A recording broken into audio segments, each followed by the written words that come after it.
Bismillah. Assalamualaikum warahmatullahi wabarakatuh. Innal hamdalillah ta'ala nahmaduhu wa nasta'inuhu wa nastaghfiruh wa na'udzu billahi min shururi anfusina wa sayyiati a'malina. May yahdihillahu fala mudilla lahu wa man yudlil fala hadiya lahu.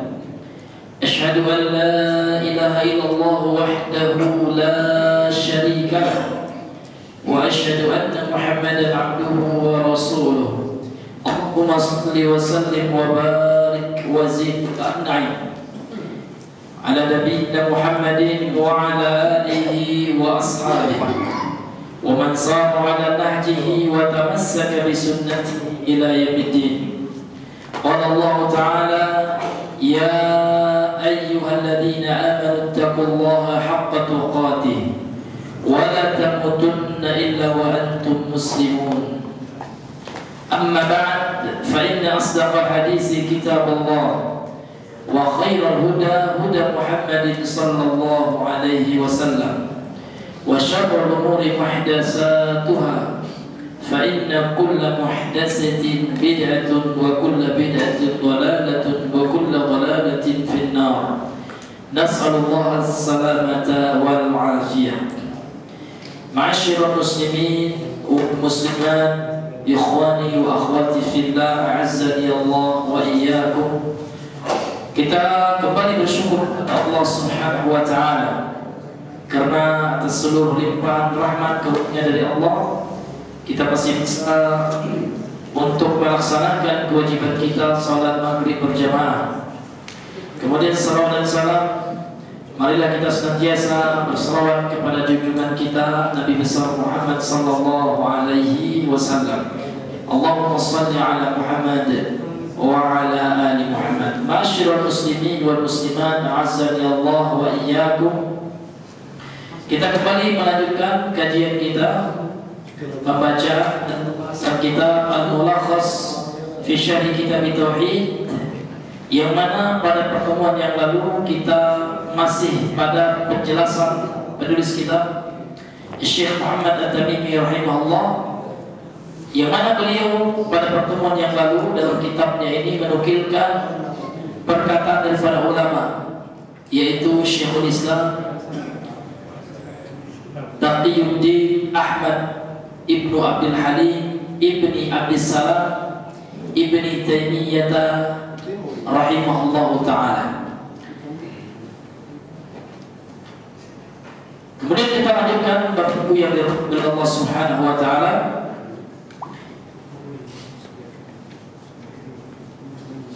Berkata pensyarah kita, qala asy-syarihu hafizahullahu ta'ala Asy-Syaikh Shalih Al-Fauzan hafizahullah ta'ala. Beliau menjelaskan hadis yang dibawakan oleh penulis dari perkataan Syekhul Islam Taimiyah, yaitu hadis yang dikeluarkan oleh Al-Imam Al-Bukhari dalam Sahihnya dari Abu Hurairah, yang mana Rasulullah SAW bersabda ketika beliau ditanya oleh Abu Hurairah. Jadi Abu Hurairah bertanya kepada beliau, berkata, Man as'adun nasi bisyafa'atik, siapakah manusia yang paling berbahagia dengan syafaat engkau wahai Rasulullah? Qala, Rasulullah menjawab dengan sabdanya, Man qala la ilaha illallah khalisan min qalbihi, orang yang paling berbahagia dengan syafaatku di hari kiamat adalah siapa saja yang mengucapkan la ilaha illallah khalisan min qalbihi, ikhlas dari dalam hatinya. Ini hadis yang diterangkan nanti dijelaskan oleh Syekh Shalih Al-Fauzan. Berkata beliau di sini, as'adun nas, manusia yang paling berbahagia itu maknanya adalah, kata beliau, aktsaruhum sa'adatan biha, yang paling banyak mendapatkan kebahagiaan dengannya. Dia mereka yang paling banyak berbahagia dengannya. Ini maksudnya asadun nas, manusia yang paling bahagia itu maksudnya adalah kebanyakan manusia yang berbahagia biha, ya, dengan memperoleh syafaat dari Rasul sallallahu alaihi wasallam, yaitu orang-orang yang mengucapkan la ilaha illallah khalisan min qalbihi, ikhlas dari dalam hatinya. Maka kata-kata khalisan dalam hadis Nabi ini, kata Syekh Shalal Fauzan dalam kitabnya ini, beliau berkata ihtirazun minal munafiq. Kata-kata khalisan ini mengecualikan orang-orang munafik. Karena orang-orang munafik itu karakternya mereka mengucapkan la ilaha illallah, ya, ghairu mukhlis, ya, tidak ikhlas min qalbihi, dari hatinya. Sehingga dalam Al-Quran Allah mensifati orang munafik dengan apa, Bapak Ibu? Allah mengatakan yaquluna bi alsinatihim ma laysa fi qulubihim. Karakter orang munafik itu adalah mereka berkata dengan lidah-lidah mereka yang tidak sesuai dengan apa yang ada dalam hati mereka. Jadi orang munafik mengucapkan la ilaha illallah benar, akan tapi hatinya menolak konsekuensi, menolak hakikat, substansi inti dari la ilaha illallah, karena mereka tetap berbuat kesyirikan dan kekufuran. Namun dikarenakan mereka lemah, dikarenakan mereka ingin mencari muka, karena orang munafik juga sifatnya dzul wajhain. Apa itu dzul wajhain, Bapak Ibu? Memiliki dua wajah. Ketika mereka bersama orang-orang yang beriman, mereka mengatakan amanna, wa idza khalu ila syayatinihim. Namun ketika mereka bersama syaitan-syaitan mereka, teman-teman mereka, mereka mengatakan sesungguhnya kami hanya bercanda saja dengan orang-orang beriman itu, yang sebenarnya kami adalah seperti kalian, kafir seperti kondisi kalian. Inilah orang-orang munafik. Sehingga orang munafik ini, ikhwan wa akhwati fillah, adabnya lebih besar daripada adab orang kafir. Orang kafir tetap diazab oleh Allah. Namun orang munafik, kata Allah, innal munafiqina fid darkil asfali minan nar. Sesungguhnya orang munafiklah tempatnya pada tingkatan terendah daripada neraka. Asfal itu artinya yang paling rendah, lawannya a'la, a'la yang paling tinggi. Namun asfal yang paling rendah. Disitulah siksaan yang paling dahsyat, yang paling besar bagi orang-orang munafik. Sehingga Bapak Ibu, mesti kita khawatir terjatuh ke dalam kemunafikan. Nauzubillahi minan nifaq. Masyarul muslimin, kemudian Bapak Ibu yang dirahmati oleh Allah Subhanahu wa taala, alladhi yaquluha bilisanihi faqat, yang mana orang munafik itu hanya mengucapkan dengan lisan saja, dengan lidah mereka saja. Kemudian Bapak Ibu yang dirahmati oleh Allah Subhanahu wa taala, fatilka syafa'atu, syafaat itu, syafaat yang Allah berikan kepada Rasul sallallahu alaihi wasallam itu, li ahli ikhlasi biiznillah. Allah akan berikan kepada ahli ikhlas. Jadi syafaat itu hanya bisa diberikan oleh Rasul kelak kepada orang-orang yang ikhlas. Sehingga orang munafik tidak mendapatkan syafaat. Demikian pula orang yang berbuat dosa syirik, yang mereka tidak merupakan bagian dari ahlul ikhlas. Wa takunu, dan syafaat tersebut la takunu, liman asyraka billah, tidak bisa juga diberikan bagi orang-orang yang berbuat syirik kepada Allah. Nah, ingat itu Bapak Ibu ya. Kalau kita mengharapkan syafaat yang Allah berikan kepada Rasulnya Sallallahu Alaihi Wasallam, maka syarat mutlaknya adalah bagi orang-orang yang mati dan tidak membawa dosa syirik. Nah, ini bahayanya syirik. Ini bahayanya syirik. Syirik menghalangi syafaat Rasul SAW. Jadi kalau seandainya banyak manusia sekarang ingin syafaat Rasul, sementara masih percaya kepada dukun, bagaimana mungkin Allah akan mengizinkan kepada Rasulnya memberikan syafaat kelak kepada orang-orang yang masih mempercayai hal-hal yang bisa membatalkan tauhidnya, atau ya orang-orang yang suka memperolok-olokkan agama, karena ini level dosanya sama dengan syirik, sama-sama termasuk nawaqidul Islam, pembatal Islam, yaitu al-istihza'u bid-din. Orang-orang yang suka menjadikan agama sebagai istihzaan, olok-olokan, serta senda gurau dan komedi.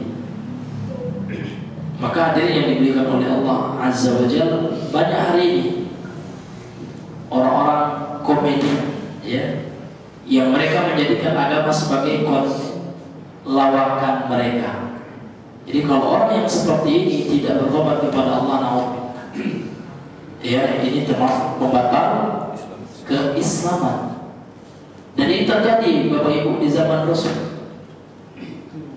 Ada orang-orang yang ngaku muslim juga, namanya muslim juga ya, Islam juga ya, temannya non muslim juga, mungkin Nasrani. Nah, mereka mengolok sahabat Rasul sebagai orang-orang yang rakus kepada dunia, orang yang buncit-buncit dunia. Ketika ada sahabat Nabi mendengarnya, akan aku laporkan kepada Rasul Sallallahu Alaihi Wasallam. Sehingga mereka, orang-orang yang memperolok-olokkan agama ini, langsung klarifikasi kepada Nabi.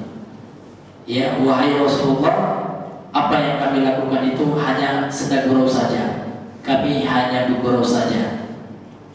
Maka turunlah ayat Allah, la ta'tadzir, jangan kalian minta uzur, jangan kalian beralasan lagi. Ya, qad kafartum ba'da imanikum. Qul abillahi wa ayat kuntum tastahzi'un. Katakan wahai Muhammad, apakah dengan Allah dan ayatnya kalian jadikan sebagai bahan candaan, bahan olok-olok? Qad kafartum ba'da imanikum. Sungguh kalian telah kafir, kata Allah. Bukan saya apa ya? Allah sendiri yang mengatakannya. Ini bisa dilihat tafsirnya Pak ya. Asbabun nuzul ayat ini. Ini yang dijadikan oleh para ulama dalil, ya, bahwasanya memperolok-olok agama ini Bapak Ibu yang dirahmati oleh Allah Azza wa Jalla termasuk nawaqidul Islam, pembatal keislaman. Ini terdapat dalam surah At-Taubah ayat 66. Qul abillahi wa ayatihi wa rasulihi kuntum tastahzi'un. Katakan wahai Muhammad, apakah dengan Allah, ayat-ayatnya, Rasulnya, kuntum tastahzi'un, kalian dijadikan bahan candaan, olok-olokan? Ini yang ayat 65-nya, 66-nya, la ta'tadiru, jangan kalian beralasan lagi. Ya, qad kafartum ba'da imanikum, maka sungguh kalian kufur.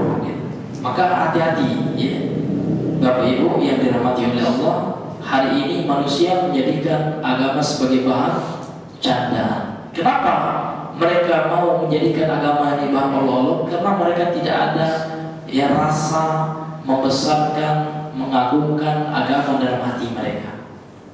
Yang mereka agungkan itu fulus ya, uang, asal dapat duitnya.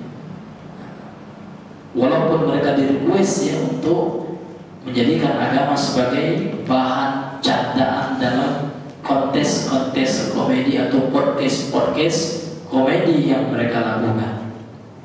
Maka orang yang seperti ini diajak bertobat. Tugas para alim ulama adalah menyerukan orang seperti ini bertobat. Kalau tidak, ya maka na'udzubillahi min dzalik. Ini Bapak Ibu yang dirahmati oleh Allah Subhanahu wa taala. Kemudian wa haqiqatuhu anna Allah Subhanahu huwa alladhi yatafaddalu ala ahli al-ikhlas fayaghfiru lahum biwasitati du'ai man udina lahu an yashfa'. Dan hakikat dari syafaat itu, ini hakikat dari syafaat ini akan beliau jelaskan nanti. Sesungguhnya Allah Subhanahu wa taala dialah yang memberikan keutamaan terhadap ahli tauhid. Dan Allah mengampuni untuk mereka ya melalui perantara doa siapa yang Allah izinkan untuk memberikan syafaat, yaitu Rasulullah.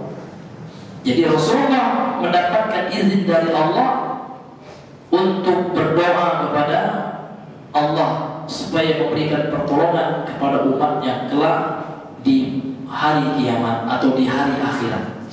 Bapak Ibu yang dirahmati oleh Allah, kemudian Syekh Shalih Al-Fauzan berkata, wa haqiqatuhu, hakikat dari syafaat itu, substansi dari syafaat itu, inti, ini sama ya, dari syafaat itu maksudnya kata beliau, kata Syekh Shalih Al-Fauzan, haqiqatul amri fi bayan syafa'ati sahihah la kama yadhunnu al-musyrikun. Ya, hakikat permasalahan, inti dari permasalahan di sini, inti dari syafaat di sini adalah maksudnya inti ataupun hakikat suatu perkara di dalam menjelaskan syafaat yang sahih. Artinya inti pembahasan di sini adalah menjelaskan tentang syafaat yang sahihah, syafaat yang benar, gitu. Bukan syafaat yang yang dianggap atau yang disangka oleh orang-orang musyrik. Jadi orang musyrik meyakini syafaat juga. Iya Pak, orang-orang musyrik di zaman Nabi itu mereka juga mengharapkan syafaat, namun salah tujuan dan salah cara untuk memperoleh syafaat. Itu bedanya orang Muslim dengan orang musyrik. Orang Muslim meyakini syafaat iya, namun bagaimana meyakini tentang syafaat? Kita meyakini syafaat itu semuanya milik siapa? Allah. Akan tetapi Allah memilih orang yang Allah ridhai untuk Allah berikan izin memberikan syafaat kepada manusia yang lain, yaitu siapa? Rasul sallallahu alaihi wasallam. Sehingga orang Muslim itu mereka meyakini syafaat itu seluruhnya milik Allah. Apa perbedaan dengan orang musyrik? Orang musyrik tidak. Orang musyrik menganggap bahwasanya selain Allah juga memiliki syafaat, ya. Sehingga mereka meminta syafaat kepada patung-patung mereka. Wa yaquluna haula'i syufa'auna 'inda Allah. Orang musyrik mengatakan haula'i, ini semua patung-patung ini syufa'auna 'inda Allah, sebagai pemberi syafaat kepada kami kelak di sisi Allah. Itu bedanya Pak. Orang musyrik meyakini selain Allah mampu memberikan syafaat. Orang Islam Muslim tidak. Muslim meyakini syafaat itu ia mutlak milik Allah. Kemudian yang kedua perbedaannya, ya, orang-orang Muslim mereka ya menjadikan Rasulullah SAW bukan sebagai tempat untuk dimintai syafaat ketika di dunia. Ketika di dunia orang Muslim meminta syafaat kepada Allah. Kenapa? Karena meminta syafaat kepada zat yang telah meninggal ini adalah bentuk perbuatan syirik. Jadi bagaimana kita minta sama Allah? Ya Allah, berikan kami syafaat melalui Rasul, seperti itu. Nah, kalau orang musyrik tidak langsung minta kepada Rasul, ya Rasulullah beri kami na'udzubillah, tidak minta kepada Allah. Padahal syafaat itu intinya dari Allah. Makanya Allah menafikan wala yashfa'u innahu illa bi'izni. Jelas sekali, tidak ada yang bisa memberikan syafaat sisi Allah kecuali dengan izinnya, dengan izin Allah. Maka minta syafaat kepada Allah di dunia ini. Nanti kalau di hari kiamat, nah, itu sudah beda. Karena di hari perbangkitan, yaumul ba'ats, ya, kita dibangkitkan. Ya, jadi alamnya sama. Ya, kalau sekarang beda alam kita dengan alam Rasul. Rasul di alam barzakh, kita di alam dunia. Namun kelak semuanya sama, semuanya di padang, di alam mahsyar, di padang mahsyar. Memang disebutkan dalam hadis nanti kita akan sama-sama menemui Nabi Adam. Hadisnya sahih, betul. Untuk apa? Untuk berdoa kepada Allah. Kalau dalam satu alam itu boleh, Pak. Namun kalau seandainya beda alam, sekarang ada orang pergi ke kuburan orang soleh, ya Pak ya. Kemudian setelah itu dia bilang, wahai Syekh, tolong doakan kepada syirik, ya. Nggak boleh karena beda alam. Tapi kalau syekhnya itu di alam dunia masih hidup, syekhnya boleh, Pak. Misalkan syekhnya masih hidup sekarang, ya, Syekh tolong doakan ya kepada Allah, saya sudah 2 tahun menikah belum punya anak ya Syekh, tolong doakan. Boleh minta doa kepada orang soleh, syaratnya hayyan, orang masih hidup. Tapi kalau syekhnya sudah meninggal, pergi ke kuburannya, tidak ada urusan lagi syekhnya dengan alam dunia, karena dia tidak lagi berada di alam dunia ini. Ini bedanya dirinya.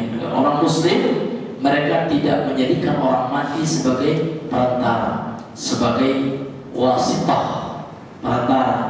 Mereka tidak bertawassul kepada orang-orang yang sudah wafat. Ketika terjadi paceklik di masa Nabi, meninggal Rasulullah, tidak ada sahabat ke kuburan Nabi, tidak ada. Namun sahabat pergi rame-rame menuju Abbas. Itu boleh. Bertawassul dengan orang yang masih hidup, boleh. Kemudian sahabat minta Abbas memimpin sholat istisqa, kan diadakan sholat hujan. Kemudian Abbas, ya, pamannya Rasul, memohon hujan kepada Allah. Bukan minta zaman Abbas, enggak, tapi minta supaya Abbas berdoa pada itu, bertawassul, ya, kepada orang yang masih hidup, itu boleh. Ini hadirin yang di tapi orang musyrik tidak, mereka bertawassul kepada orang-orang yang sudah meninggal. Nah, di sini bedanya Bapak Ibu yang dirahmati oleh Allah Subhanahu wa taala. Orang musyrik di zaman Nabi bertawassul dengan patung-patung mereka. Latta, Uzza. Latta itu di antara makna Latta ini adalah orang soleh dulunya yang suka membuat adonan roti yang dicampur dengan daging, diberikan kepada orang yang menunaikan ibadah haji di masanya ini. Meninggal dia, dibuatlah patung yang menyerupainya, gitu ya, dipahat dia. Itu di antara tafsir dari mana Latta yang disebutkan dalam Al-Quran, Latta itu. Bapak Ibu yang dirahmati oleh Allah Subhanahu wa taala. Kemudian Allah mengizinkan bagi siapa yang Allah kehendaki, ya, untuk memberikan syafaat, liyukrimahu, agar Allah memuliakannya, itu Rasulullah. Jadi Rasulullah diberikan izin oleh Allah untuk memberikan syafaat, ini bentuk pemuliaan kepada beliau.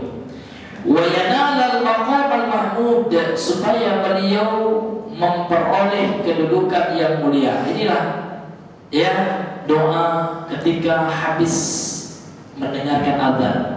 Ati Muhammadanil wasilata wal fadilah. Al-wasilah dalam ayat ini, dalam doa itu al-wasilah di situ adalah kedudukan yang mulia. Itu yang kita doakan habis mendengarkan muadzin azan, ya. Ati, dia terpenggal doanya, ati, berikanlah ya Allah Muhammad Muhammadan Nabi Muhammad, ya, ati Muhammadanil wasilata wal fadilah. Jadi wasilah di situ artinya adalah kedudukan yang terpuji di sisi Allah. Wal fadilah, dan keutamaan di sisi Kau ya Allah. Ini ma'asyiral muslimin yang dirahmati oleh Allah. Jadi apa itu al-maqamul mahmudu? Ya, kedudukan yang terpuji itu apa? Ya, yaitu alladzi yahmaduhu fihi al-khalaiqu kulluh. Yang mana ya para makhluk semuanya, kulluhum, ya semua mereka, yahmaduhu, memujinya, memuji Rasul sallallahu alaihi wasallam di dalamnya gitu.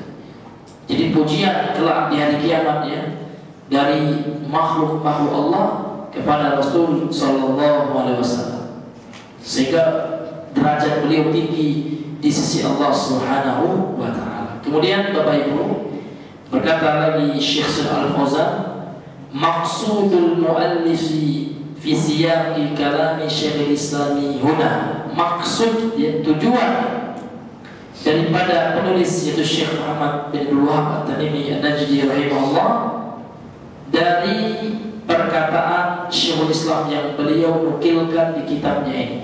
Apa maksudnya? Ini dijelaskan secara ringkas oleh Syekh Shalih Al-Fauzan kepada kita selaku pembaca kitab ini. Kata beliau, anna fihi syarhan wa tafsiran lima fi hadzal bab min al-ayat. Di dalam perkataan Syekhul Islam itu terdapat penjelasan dan tafsir ya yang sesuai dengan bab yang kita bahas. Itu bab tentang apa? Bab apa yang kita bahas ini, Pak? Ya, bab tentang syafaat. Dan ayat-ayat yang dibawakan oleh penulis, ya, ayat-ayat dalil tentang syafaat yang telah kita jelaskan sebelumnya. Maka maksudnya itu ada beberapa, beliau sebutkan ada 3, ya. Fafihi, maka di dalam perkataan beliau itu, ya, di dalam perkataan Syekhul Islam itu ada 3, ya, maksudnya. Yang pertama, beliau menjelaskan tentang sifatus syafaatil manfiyah, ya, sifat dari syafaat yang tertolak. Ini syafaat yang diyakini orang musyrik. Karena syafaat itu seperti telah kita bahas ada 2, ya. Ada yang sesuai dengan syariat, ini yang musbatah, asy-syafaatul musbatatuh, ya, syafaat yang ditetapkan dalam syariat. Ada pula yang kedua, asy-syafaatul manfiyatuh, syafaat yang tertolak, yang dinafikan. Jadi syafaat yang diyakini orang musyrik itu tertolak, yang tidak ada gitu. Sedangkan syafaat yang sesuai dengan syariat, inilah syafaat yang ditetapkan dalam agama kita. Kemudian dalam perkataan beliau juga, ya, menjelaskan tentang wasifatus syafaatil musbatati, ya, sifat syafaat yang ditetapkan dalam agama kita. Jadi Bapak Ibu, ada syafaat yang diterima, ada yang ditolak. Yang diterima seperti yang telah kita jelaskan sebelumnya, yakni syafaat yang ada dalilnya, yang ada landasannya dari Al-Quran dan As-Sunnah. Ini secara umum. Dan yang diberikan syafaat yaitu yang Allah ridhoi perkataan dan amalannya. Kemudian yang Allah izinkan untuk memberikan syafaat, ini yang Allah pilih, yang Allah ridhoi dari makhluknya, yaitu Rasul Salam. Dan yang lainnya ada beberapa, ya, makhluk Allah yang Allah pilih untuk bisa memberikan syafaat. Contoh kemarin apa? Al-Quran, sahabat, karena kalau Al-Quran bukan makhluk, ya. Kalau Al-Quran, ya, sifatullah itu, kalamullah, maksudnya sahabat. Nah, sahabat ini disebutkan dalam Sahih Muslim, dengan izin Allah nanti juga bisa memberikan syafaat dengan izin Allah, ya, kepada sahabat dia ketika di dunia. Maka disebutkan banyak tempat itu dalam Sahih Muslim, ya, ada nanti seorang yang Allah takdirkan masuk surga, kemudian dia akan mencari mana teman saya dahulu ketika di dunia, ya, teman saya yang saya anggap soleh, sholat sama saya, ternyata temannya Allah takdirkan masuk neraka. Maka sahabatnya ini yang masuk surga ini berdoa nanti kepada Allah, ya Allah tolong keluarkan temanku dari neraka. Kemudian Allah melihat ternyata temannya ahlu tauhid, tidak berbuat syirik, namun ada maksiat yang tersembunyi gitu. Ya, dia rajin pengajian, namun ternyata ada maksiat orang yang tidak tahu dan dia tidak bertobat dari maksiat itu. Ya mungkin dia sendiri dia punya HP ini bahaya, Pak. HP ini bisa menyeret orang kalau tidak bertakwa dalam memakai HP ini, ya menyeret orang melakukan maksiat. Contoh nonton ya film India, ya pas pengajian khusyuknya dia dibawa pulang lah, nonton dia dulu gitu. Itu maksiat yang tersembunyi yang bisa menghapus amalan seseorang. Yang anggap kecil itu, Pak. Ya, maksiat yang dilakukan secara orang nggak tahu itu maksiat dosa besar gitu ya. Karena melihat aurat itu bukan dosa kecil, Pak. Jangan dianggap dosa kecil. Karena Allah melarang, setiap yang dilarang oleh Allah dalam Al-Quran itu dosa besar. Ya, qul lil mu'minina yaghudduna min absarihim, kata Allah. Katakan kepada orang yang beriman dan yang mereka menundukkan pandangannya. Setiap yang dilarang oleh Allah itu dosa besar. Yang dilihat itu wanita buka aurat dosa kecil atau dosa besar, Pak? Dosa besar. Kenapa? Karena diancam neraka. Dalam hadis Sahih Muslim, ya Rasulullah bersabda, "Sinfani min ahli nar." Ini sering kita sampaikan hadis ini. Dua kelompok dari penghuni neraka, lam arohuma, belum pernah kami lihat itu. Di antara jenisnya itu adalah nisaun kasiyatun ariyat, para wanita yang berpakaian, tetap berpakaian dia, namun pakaiannya itu tipis, ketat, tidak menutup auratnya, telanjang. Karena kalau menutup dalam ilmu logika apa ya, yang dikatakan menutup itu, Pak, nggak kelihatan lagi isi dalamnya. Contoh kita tutup rumah kita, ya nggak kelihatan lagi, Pak ya. Nah, tapi kalau membungkus itu beda. Banyak sekarang wanita itu bukan menutup, membungkus auratnya, karena lekuk-lekukannya masih ya tergambarkan gitu. Nauzubillahi min dzalik. Itu dosa besar, Pak. Kenapa dosa besar? Karena diancam neraka. Karena Imam Al-Dhahabi dalam Al-Kabair yang menjelaskan di antara bentuk dosa besar itu adalah setiap dosa yang diancam oleh neraka. Jadi melihat sesuatu yang diancam oleh neraka, apa kita nikmati, dosa besar itu. Nah, makanya kita berhati-hati Pak ya, di akhir zaman ini amat dia bahagia seseorang yang diberikan rasa takut kepada Allah. Kita takut kepada Allah tidak hanya bersama dengan teman-teman kita, ya. Kita takut kepada Allah tidak hanya rame-rame. Ada teman kita, masya Allah ya, nampak buka aurat, gitu. Nggak ada kawan, ngomong gitu. Nauzubillahi min dzalik. Ini luar biasa. Iya, ini luar biasa maksiat mata akhir zaman ini. Kenapa? Karena dosa itu tidak hanya di luar rumah sekarang. Dosa dalam saku kita. Ini HP ini, Pak, bisa jadi maksiat ini. Kalau dikit-dikit iklan aja jelas. Nah, ini luar biasanya fitnah akhir zaman ini. Jadi orang yang beruntung di akhir zaman ini, Pak, orang yang senantiasa bisa menjaga dirinya dari dosa dan kemaksiatan yang ada. Maka kita berdoa, Pak ya, mudah-mudahan kita diberikan oleh Allah taubat. Tidak ada di antara kita yang selamat dari dosa, yang maksum selain baginda yang mulia sallallahu. Namun sebaik-baik orang yang bersalah, yang berdosa, yang mau bertobat kepada Allah sebelum datang kematian itu, Pak. Ya, kemarin dia ke kami diminta sama ikhwan untuk memandikan jenazah, subhanallah ya. Ketika kita melihat jenazah itu, Pak, ya kita meyakini pasti kita juga akan dimandikan besok oleh Allah. Pasti datang giliran kita yang dimandikan kaku, tidak bisa apa-apa. Ya, tidak ada yang kita bawa ternyata apa ya? Ternyata yang kita bawa itu hanyalah 3 lembar kain putih. Ya, harta yang kita punya ternyata tinggal di dunia. Tidak ada yang mengubur sepeda motornya, ada Pak?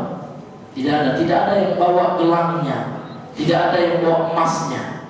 Namun yang kita bawa ternyata hanyalah amal saleh. Ketika di dunia ini Pak, kita mampu menjauhi maksiat, itu dicatat pahala. Jadi kalau ada orang bertanya, kenapa Pak Ustadz Allah ciptakan maksiat itu? Sebenarnya maksiat yang ada ini, ya kalau seandainya kita bisa menjauhinya, karena Allah ingin pahala. Setiap kita melihat yang maksiat Pak, kita jauhi karena Allah, ini karena Allah. Bukan kita malu sama temannya, iya, karena Allah. Maka dicatat sebagai pahala, luar biasa. Setiap kita masuk pasar banyak maksiat banyak. Setiap itu pula kita tumbuhkan pandangan kita karena Allah. Kita ingat Allah ketika itu Pak. Kalau ingat Allah insya Allah. Kenapa orang jatuh ke maksiat Pak? Karena kurang menganggap Allah. Dan dianggapnya Allah memang di mana Allah? Bukankah Allah itu ya basir, maha melihat? Bukankah Allah itu syahidul liqa, maha besar azabnya? Nah itu karena kurang rasa takut. Maka itulah tauhid sebenarnya. Jadi tauhid itu Bapak Ibu tidak hanya yang kita pelajari ini konsep, ini namanya teori. Namun prakteknya adalah ketika dalam hati kita sudah bersemayam rasa takut kepada Allah dalam hati kita, sudah terpatri dalam hati kita Allah maha melihat, Allah maha memantau kita dimanapun kita berada, di situ Allah melihat kita, ya. Dan Allah maha besar azabnya. Yang memang Allah itu arhamar rahimin, betul. Namun Allah juga ingat syadidul iqab. Allah juga besar azabnya Pak. Bahkan sekali Allah mengadab itu luar biasa. Tidak mati, kita tidak hidup, kita diazab oleh Allah. Kalau mati hilang, mati rasa. Ini adalah yang mutu fiha wala yahya, tidak mati, tidak hidup. Ini luar biasa. Maka Bapak Ibu yang dirahmati oleh Allah, Allah masih sayang sama kita. Buktinya Allah belum mematikan kita, masih Allah ulurkan ajal kita supaya kita bisa merubah diri. Siapapun itu Pak, itu wajib untuk senantiasa introspeksi diri untuk bertobat kepada Allah Subhanahu wa Ta'ala. Nabi saja yang telah diampuni dosa-dosa beliau yang lalu dan yang akan datang sudah wajib pasti masuk surga, itu Rasulullah. Ternyata beliau luar biasa, ya amat sangat sering bertobat dan amat sangat sering beristighfar kepada Allah Subhanahu wa Ta'ala, dan amat sangat takut gitu dengan maksiat. Itulah Rasulullah SAW. Ya. Bahkan pernah suatu ketika ya Rasul tidur Pak, berbekas di punggung beliau bekas pelepah kurma. Umar ketika melihat itu menangis, Mahada ya Rasulullah, apa ini wahai Rasulullah? Sungguh saya telah melihat Raja Romawi, Raja Persia, mereka adalah petinggi-petinggi di negaranya. Rasul itu tidak hanya sebagai pemimpin agama, ingat Pak. Rasul juga sebagai pemimpin negara. Yang beliau pimpin di Madinah itu tidak hanya agama, namun beliau juga sebagai seorang penguasa. Namun ternyata apa yang dilakukan oleh beliau di tidurnya gak pilih-pilih tempat, itu Masya Allah. Umar ketika beliau itu menangis karena Umar pernah melihat bagaimana kemewahan Raja Persia, Raja Romawi tidur dengan permadani yang begitu empuk, dengan kasur yang tebal. Sementara Nabi ini luar biasa. Maka apa kata Nabi mengatakan kemudian, ya Umar,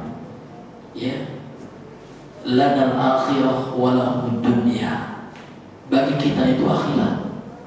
Yang menjadi prioritas kita di dunia ini akhirat, wahai Umar. Kalau mereka itu budak dunia, memang kebahagiaan mereka di dunia itulah orang-orang kufar itu. Namun kita orang Islam, kita punya harapan, kita punya cita-cita yang tinggi, yaitu kebahagiaan yang tidak ada putusnya. Itulah kebahagiaan akhirat. Kalau kita sudah Allah takdirkan masuk surga, mudah-mudahan kita semua masuk surga. Amin amin ya rabbal alamin. Kalau surga itu luar biasa, tidak ada putus-putusnya Pak, selama-lamanya, bayangkan. Maka jangan pernah dunia yang hina ini, ya kita korbankan akhirat kita. Maka Allah senantiasa mengingatkan kita dalam Al-Quran, wala tawwannakumul hayatud dunya, kata Allah. Jangan pernah kalian tertipu oleh kehidupan dunia. Ini kehidupan dunia ini luar biasa, menipu manusia. Terlalu banyak orang hari ini, bahkan ada teman juga, karena masa kaca bilang aja gak sholat Jumat katanya. Na'udzubillah min dzalik. Ya, karena dunia yang dikit gak pula banyak dunia. Berapalah upahnya masa kaca itu saja. Dia korbankan akhiratnya, dia korbankan sholat la ilaha illallah. Padahal sholat itu, sholat Jumat lagi ya, na'udzubillah, sholat sunnah 2 rakaat sebelum subuh saja tidak bisa ditanding oleh duit dan sisinya, apalagi sholat wajib. Ya, maka itulah ya yang dihadapi umat Islam sekarang, hadir yang diberikan oleh Allah demi dunia. Mereka korbankan kebahagiaan yang sebenarnya di akhirat. Na'udzubillah min dzalik. Kemudian Bapak Ibu yang kedua, kemudian yang kedua, maksud daripada siap kalam Syekhul Islam ya, dari apa yang disampaikan oleh Syekhul Islam yang dinukilkan oleh penulis di sini, yang kedua, dzikr syafa'atil kubra. Beliau menyebutkan yang syafaat yang paling besar, itu kubranya yang paling besar. Wahyal maqamul mahmud, dia adalah kedudukan yang terpuji. Wa madza yaf'alun nabiyyu sallallahu hatta yu'dhan lahu, dan apa yang dilakukan oleh Nabi sehingga Nabi diizinkan untuk memberikan syafaat yang terbesar ini. Kemudian yang ketiga, anna as'adan nasi bi syafaati ahlul iman. Sesungguhnya manusia yang paling berbahagia dengan memperoleh syafaat dari Rasulullah dengan izin Allah adalah ahlul iman, itulah ahlul tauhid. Kemudian faidah, ada faidah tambahan yang beliau sebutkan. Faidah lahu sallallahu alaihi wasallam sittatu anwa'in min asy-syafaati. Rasulullah memiliki 6 jenis syafaat. Berapa Pak? 6 jenis syafaat. Faidah kata beliau, lahu sallallahu alaihi wasallam sittatu anwa'in min asy-syafa'ah. Rasulullah sallallahu alaihi wasallam memiliki 6 jenis syafaat dengan izin Allah. Al-awwalu, yang pertama, asy-syafa'atul kubra allati yakhtassu biha nabiyyuna Muhammad sallallahu alaihi wasallam. Yang pertama adalah syafaat yang paling besar, yang khusus ya dengannya Nabi Muhammad, Nabi kita Muhammad sallallahu alaihi wasallam. Ini syafaat khusus dengan yang Allah berikan kepada Nabi kita. Wa hiya syafa'atu, syafaat al-uzma. Ada istilah lainnya adalah asy-syafa'atul kubra. Dalam riwayat yang lain disebut dengan istilah asy-syafa'atul uzma. Sama, syafaat yang paling besar ini. Dia adalah syafaat yang Allah berikan kepada ahli mauqif. Ahli mauqif ini, hadirin yang diberikan oleh Allah ini adalah orang-orang nanti yang setiap umat manusia yang berada di padang mahsyar ini namanya ahli mauqif ya, yang berdiri ya, di padang yang sangat luas, yang matahari ketika itu disebut Allah dekatkan ke ubun-ubun manusia. Liyafsilallahu bainahum.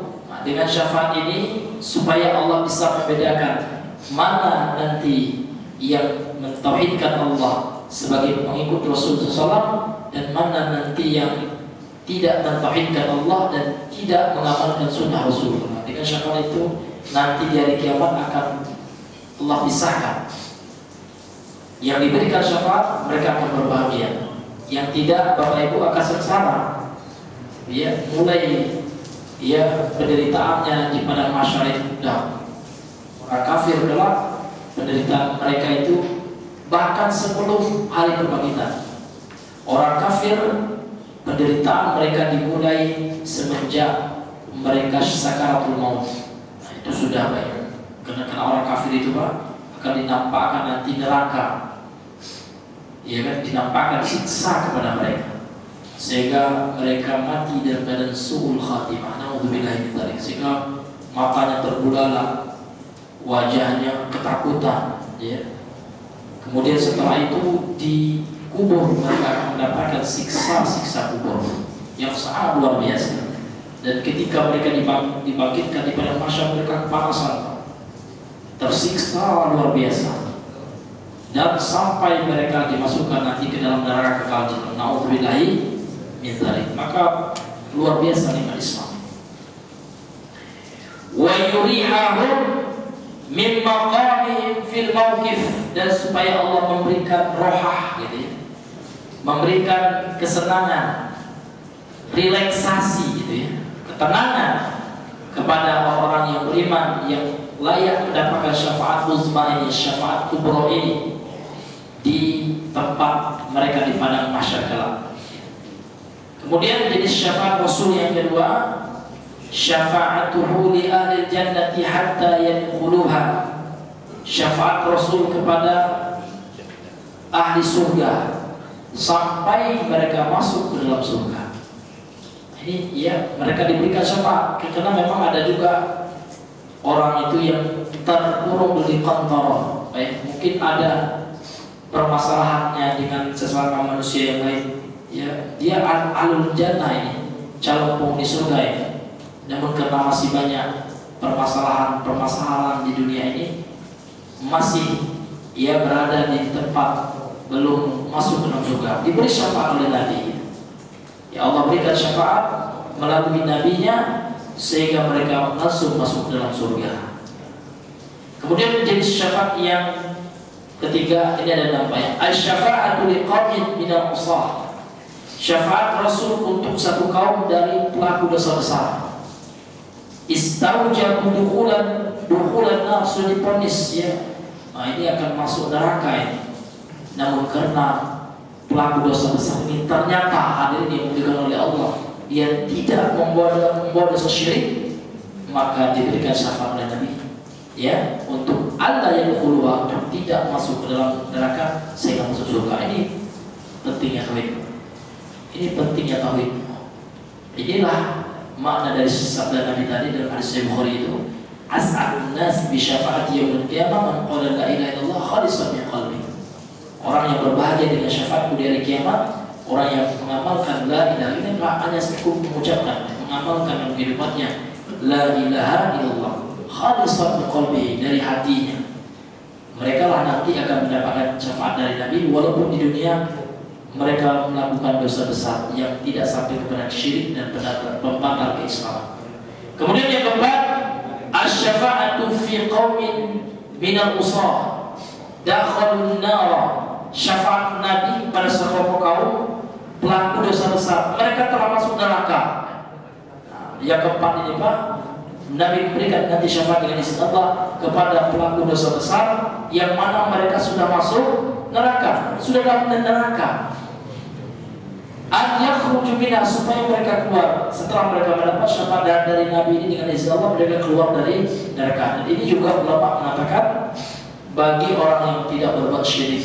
Ini pentingnya tauhid. Kalau syirik nggak bisa, karena musyrik itu, pelaku kesyirikan itu, ini tidak diampuni oleh Allah dan tidak mendapatkan syafaat apapun. Tidak berlaku syafaat bagi orang yang mati dalam keadaan musyrik, tidak bertobat dari perbuatan syirik. Kemudian yang kelima, asy-syafa'atu fi qaumin min ahli jannah, syafaat untuk kaum penghuni surga. Jadi sudah masuk surga ini, dikasih lagi syafaat oleh Nabi. Untuk apa?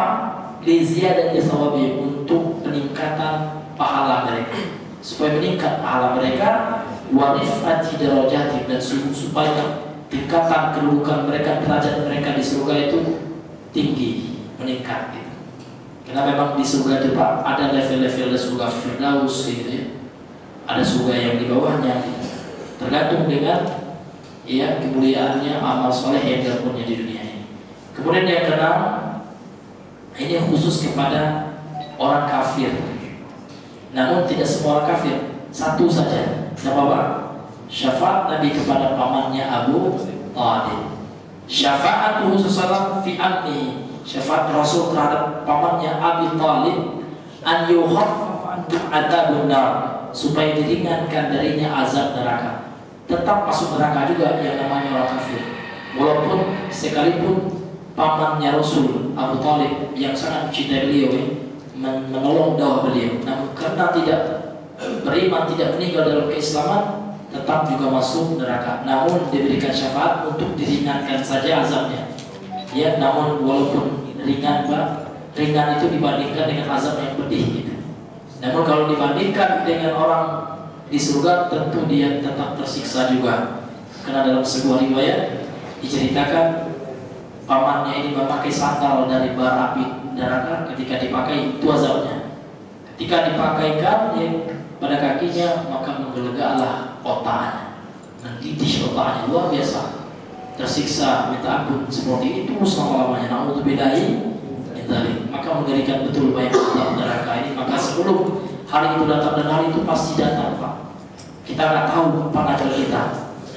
Jangan kita merasa pede, entahlah mungkin ajal saya nanti umur 60 tahun, rupanya umur sudah 59 gitu ya.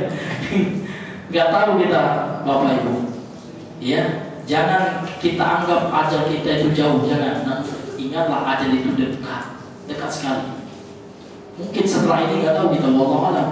Agar begitu Pak, solusinya banyak bertobat kepada Allah, banyak mengucapkan doa yang diajarkan oleh Nabi supaya kita terhindar dari syirik, supaya kita mati tidak di atas syirik. Apa itu doanya Pak? Ayo, silakan. Allahumma inni a'udzubika an usyrika bika wa ana a'lamu, astaghfiruka lima la a'lam. Itu luar biasa. Ini doa satu jagat supaya tidak terjatuh dalam syirik. Yang artinya Allahumma inni a'udzubika, ya Allah, sesungguhnya aku berlindung kepada Engkau ya Allah dari mempersekutukan Engkau ya Allah, wa ana a'lam, sedangkan aku tahu itu syirik ya Allah. Aku berlindung ya Allah dari syirik yang aku ketahui. Wa astaghfiruka, aku mohon ampun kepada Engkau ya Allah, fima la a'lam, dari syirik yang tidak aku tahu. Misalkan kita tak tahu itu syirik dia, ternyata itu syirik. Kalau kita lakukan, kita baca doa itu, insya Allah kita telah bertobat dari syirik itu. Dan kalau seandainya kita lakukan, tahu kita karena waktu itu mau iman kita lagi down atau karena apa gitu ya, kita baca doa itu, insya Allah kita telah bertobat dari syirik itu. Ini doa saku jagat gitu ya, untuk perbuatan syirik yang sangat mematikan, yang sangat bahaya syirik itu. Na'udzubillahi min dzalik. Baik Bapak Ibu yang dirahmati oleh Allah, mungkin ini saja yang bisa kami sampaikan. Mudah-mudahan kajian yang singkat ini menguatkan keimanan kita. Mudah-mudahan kita semua dijauhkan oleh Allah dari syirik dan hal-hal yang bisa mengantarkan kepada syirik. Dan mudah-mudahan kita Allah masukkan ke dalam surga yang sangat luas. Amin amin. Ya Rabbal Alamin. Subhanakallahumma wa bihamdika, asyhadu an la ilaha illa anta, astaghfiruka wa atubu ilaik. Assalamualaikum warahmatullahi wabarakatuh.